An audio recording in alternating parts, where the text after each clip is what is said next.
এই ভণ্ডগুলা এরা কোরআনুল কারীমের আয়াতকে পর্যন্ত বিকৃত করেছে। এরা দলিল নিজের পক্ষে নিয়ে যাওয়ার জন্য এমন ভাবে আয়াতের বিকৃত করে সাধারণ মানুষ পর্যন্ত বুঝে না। সাধারণ মানুষ যারা জেনারেল মানুষ আছে তারা পড়াশোনা করে দেখে ওই ঠিকই তো আছে, এখানে রেফারেন্স দেওয়া আছে কোরআন থেকে, এখানে রেফারেন্স দেওয়া আছে হাদিস থেকে, তার মানে এটা ঠিক। জোরে বলেন ঠিক কিনা? থেকে আর সর্বাধুনিক কিতাব আর কি হতে পারে আপনারা বলেন তো আমাকে, আছে নাকি?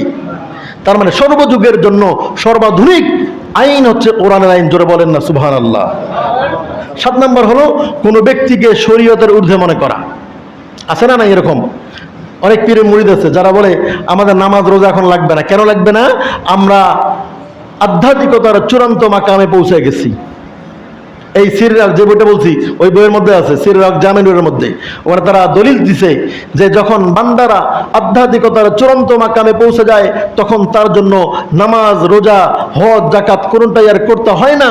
যদি করে উল্টা তার ঈমান চলে যায়। জোরে বলেন নাউজুবিল্লাহ।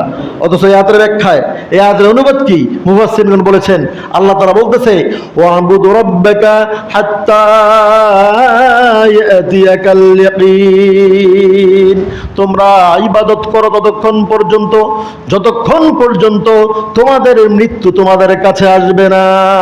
কারণ মৃত্যু আসার পরে আর কোনো ইবাদতের সুযোগ তোমরা পাবে না। পাবে নাকি?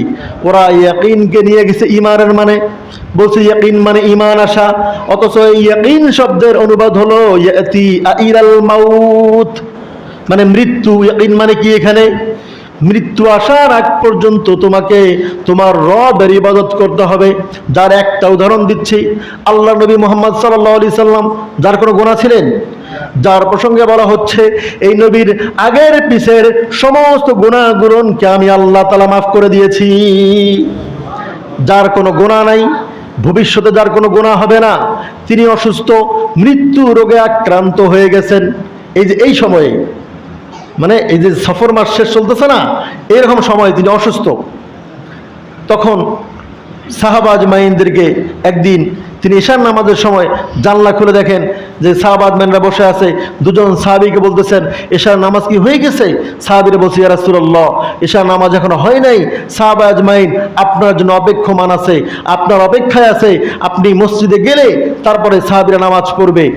রাসূল সাল্লাল্লাহু আলাইহি সাল্লাম বললেন ঠিক আছে আমাকে মসজিদে নিয়ে যাও। তখন দুজন সাহাবীর কাঁধের মধ্যে ভর দিলেন, 2 হাত দিয়ে ভর দিলেন। ভর দেওয়ার পরে তিনি যেতে লাগলেন, একটু গিয়ে আবার তিনি অজ্ঞান হয়ে পড়ে গেলেন। কি হলেন? সেন্সলেস হয়ে পড়ে গেলেন। আবার ওযু করলেন, আবার দুজন সাহাবীর গায়ে কাঁধের মধ্যে হাত দিলেন, দিয়ে যেতে লাগলেন। আবার তিনি পড়ে গেলেন। কয়েকবার পড়ে যাওয়ার পরে এখানে হাদিসের মধ্যে বলা হচ্ছে ওয়ারিজলাহু তাখুত্তানি আলাল আরদ, আল্লাহ নবীর পা দুটো জমিনের মধ্যে হেসড়ে যাচ্ছে। আল্লাহ নবী যখন দেখলেন তিনি যাইতে পারতেছেন না, তখন তিনি বললেন মুরু আবা বকরিন ইসাল্লি বিন্নাস, তোমরা লোকেদেরকে বলে দাও আবু বকর সিদ্দিক এই লোকেদের ইমামতি শুরু করে দিক। জোরে বলেন না সুবহানাল্লাহ।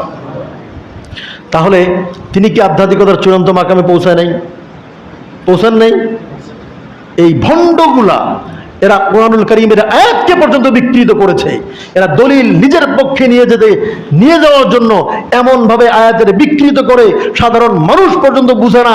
সাধারণ মানুষ যারা জেনারেল মানুষ আছে তারা পড়াশোনা করে দেখে ওই ঠিকই তো আছে, এখানে রেফারেন্স দেওয়া আছে কোরআন থেকে, এখানে রেফারেন্স দেওয়া আছে হাদিস থেকে, তার মানে এটা ঠিক। জোরে বলেন ঠিক কিনা?